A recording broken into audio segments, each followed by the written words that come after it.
Which of the following is not true? A. The next Chinese zodiac sign is the snake, so the next year will be the year of the snake.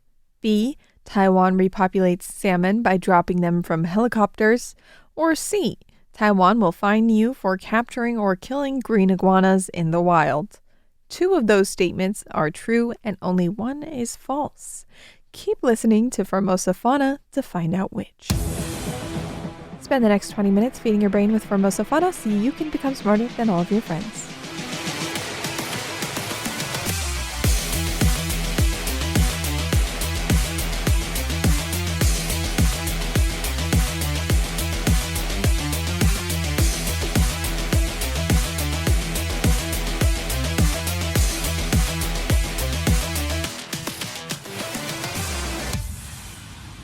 Every Friday is Formosa Fauna Friday. Hello, I'm Tristan Hildebrand, the voice of Formosa Fauna. I love animals and I love talking about them, so if you're even remotely curious about the animal kingdom, you are in the right place. On today's agenda, we're going to talk about Formosan landlocked salmon, Taipei Zoo's take on the year of the horse, record culling of green iguanas across Taiwan, and what the world can learn from how Taiwan addressed stray dog population issues. Let's dive right in.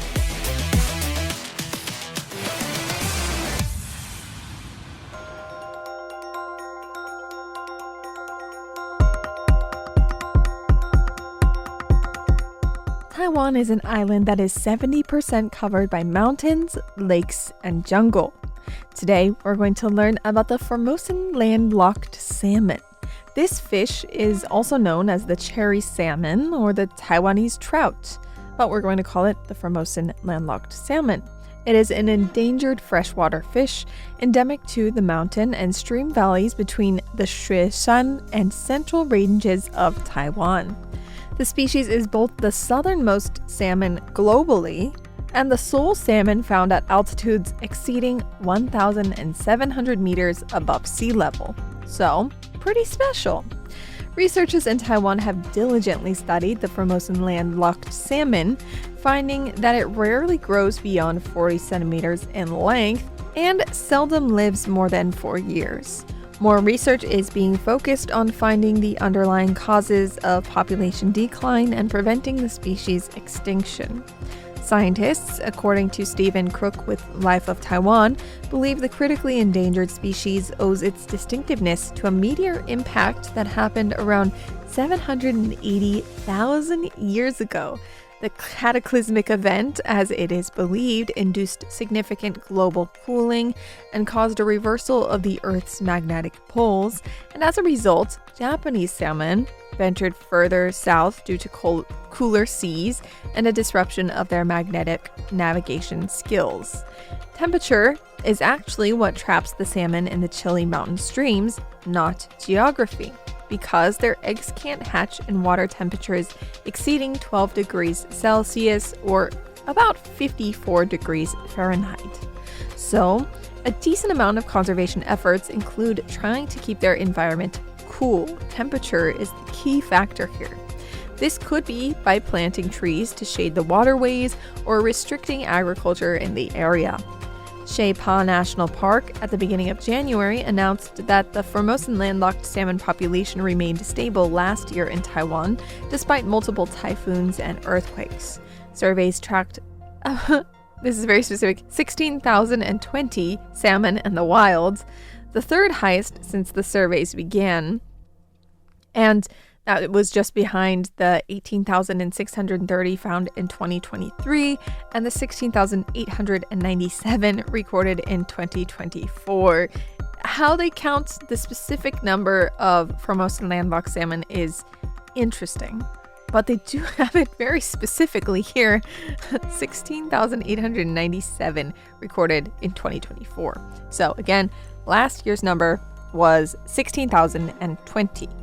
The park commented that the numbers don't reflect a growing population, but at least indicate that the population has remained stable over the past 5 years. Habitat restoration has been a 3-decade-long project, explained the Wuling Station Director Liao Lin Yan. They all said artificial breeding and release programs have been key in reducing extinction risk in addition to the long-term habitat improvements.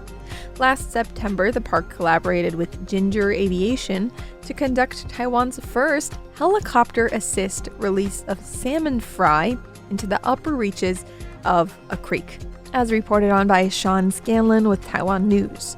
Salmon fry, in this case, salmon, F-R-Y, in this case, isn't a food. It's a young salmon that has hatched, absorbed its yolk sac, and emerged to begin feeding.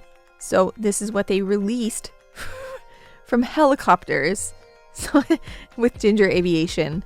So it was Taiwan's first helicopter-assisted release of salmon fry. Very fascinating stuff.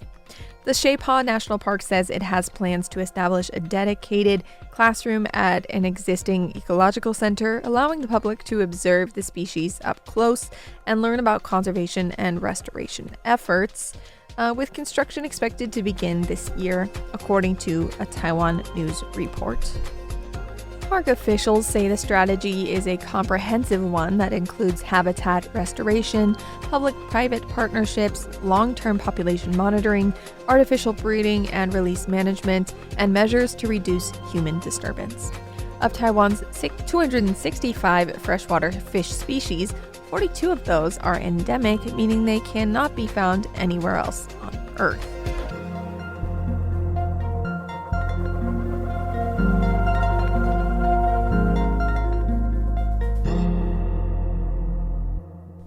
The next lunar calendar year will be the year of the horse. This year has been the year of the snake, beginning January 2025 and ending February 2026. This upcoming year, the year of the horse, will start in February 2026 and go until February 2027. The lunar calendar for each year tends to land on a different date, which is why the months shift around a little bit. A new animal representative for the year is always exciting for the Taipei Zoo, and this year they are inviting visitors to explore the diversity of horse species and learn about international conservation efforts to protect animals that belong to the same genus. For this year, Taipei Zoo has launched an interactive exhibition, including a game called Hoss Detective, where players can learn more about survival challenges and the zoo's role in global wildlife conservation. The zoo's outdoor exhibits include miniature horses and donkeys, African wild asses, Chapman's zebras, and Mongolian wild horses. While horses play a key role in grassland ecosystems, illegal hunting and habitat loss threaten many of the species. The International Union for Conservation of Nature lists the African wild ass as critically endangered. Zoos aren't just places for people to observe or learn about these species, though. In many cases, zoos play an important role in helping to bring back some species from the brink of extinction. And Taipei Zoo is one of those that takes part in such efforts. Representatives for the zoo say they have long been committed to international conservation cooperation, which includes breeding endangered species and establishing satellite populations at the zoo, turning the facility into a refuge for threatened animals in Asia. A good example of this is the Przewalski's horse, which was once declared extinct in the wild and has returned to endangered status after a collaborative breeding effort by zoos and conservation organizations across the world. The species has since been reintroduced into its natural habitat as well. The Taipei Zoo says it hopes the exhibition and Hoss Detective game, which turns players into sleuths who navigate 7 areas of the zoo in search for clues, will help visitors gain a deeper understanding of the animals during the Year of the Horse and perhaps also be inspired to take action to protect wildlife and their habitats.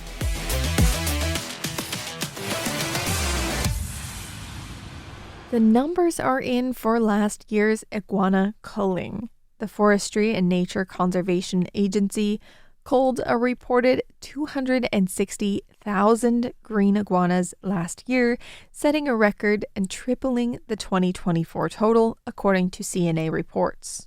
The green iguanas are an invasive species, believed to be first introduced into the wild in Taiwan after pet owners released their pet iguanas into the wild, and it has been a race to get populations under control since. Now, the species has been recorded in Pingdong, Miaoli, Hsinchu, Kaohsiung, Jiayi, and beyond. Captures of the species are rewarded like a lizard bounty, literally. If you capture or kill one of the animals, you can be rewarded with up to 500 NT dollars per reptile, depending on the size, which is about $15.80 if we're speaking in US dollars. So depending on the size, you will be rewarded up to about $15.80 US dollars per green iguana. This policy spiraled into chaos previously, as many of the bounty hunters were unable to properly identify some of the species. In some cases, killing native species the bounty was put in place to protect, and some had began to protect the species to ensure they had enough to catch to continue making money off of it, as it had become a significant source of income for them. In other cases, some of the problematic behaviors associated with the lizard bounty also included people documenting their very brutal killings of the animals and sharing them online, which, animal conservation agencies sort of commented on, saying, hey, look, it's not their fault that they are threatening native species in Taiwan. It's really not their fault. They didn't ask to be here. Somebody put them there. So treating them like that is not really fair. So in response to the disaster, some local governments began training their bounty hunters to properly identify the green iguanas and differentiate them from some native species, which often look quite similar, and swiftly take care of or cull the invasive species in a more, humane and less brutal way. So, although last year marked a record high in iguana culling, is that because the bounty hunters are getting more efficient? Is that because the programs are getting better and they're training them to work more efficiently? Or is it potentially because despite the policies and the lizard bounty, the populations continue to grow? Last time we spoke to a professional in this situation, well, he told us that honestly, a long time ago, this issue already sort of became out of control. And it's not like you can track down every single green iguana in the wild and genuinely capture them, especially with the terrain. And there's realistically, you can't track every one of them down.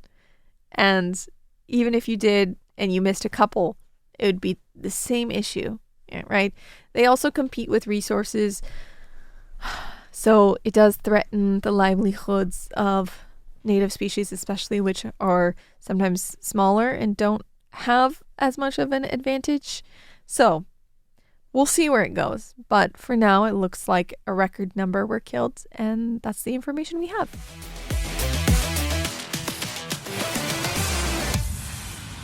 Last week, we were honored to be joined by Faith for Animals director Otis Kuo. This week, I'm going to play a bit more of our interview where she shares how organizations across the world may learn a lesson from Taiwan and find a program that effectively solves the issue of stray dog populations.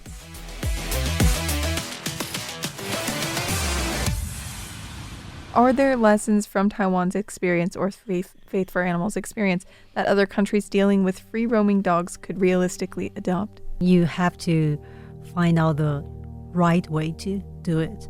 I think like back in 2016, when I tried to do high-intensity sterilization program, we didn't know what would happen because it sounds like difficult, sounds like a massive work. So we didn't know what would happen, but we just designed it according to the logics, and we just went and do it.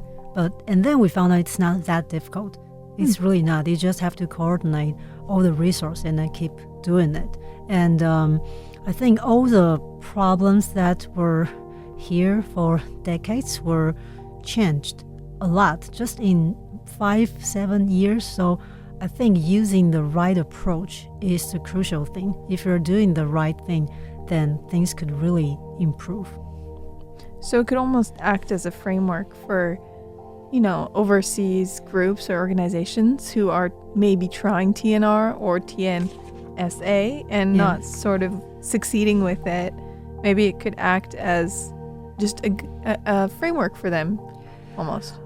I think for me, I sometimes look at this problem as a vet point. I mean, the way we think of things. You have to understand why you see those symptoms. When you see a dog with a pain in his arm or something, you have to treat the underlying cause. So we do lots of exams because we want to know the right cause, and then we treat the cause. And I think for all the stray dog problems around the world, the investigation before you actually start the program is important, because you have to find out the cause and design your policy according to it. What kind of support do you think would most accelerate progress right now? Would that be political, financial, cultural, or otherwise? I think now for us, there are two things. It's the most, maybe even you can say it's like a rate limiting thing for us is hiring. We are having really difficulties to hire enough employees.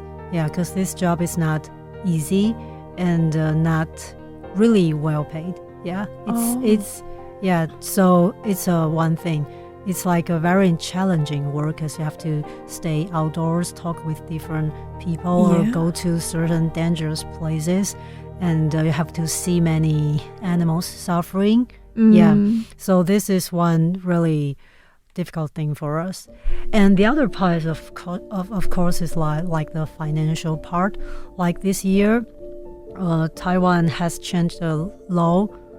Before, the central government can subsidize monies for all the local government for animal protection issues. But this year they changed it, so the central government is not able to give any money to the local government for this. Any money? Yeah, I mean the local authorities before they could get the money from the central authorities of animal protection office or something, but now all the local authorities for animal protection, they have to try to fight for the money from their own local government. Yeah, so it's quite difficult for them, because the animal protection is quite a minor department in all the local governments. Yeah, so this is this quite be a little bit setback for us this year, because we cooperate with these local governments a lot, but now they don't have the budgets for the next year. Yeah, so financially it could also be a big thing. So those two things, I think it's the most important thing. And for political thing, I think luckily all the policy are working towards the right way now in Taiwan.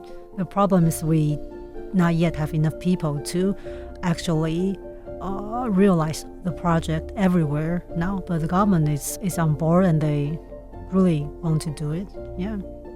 So do you feel hopeful overall for the future? I think so. I think so. Yeah. Good. Yeah. Good.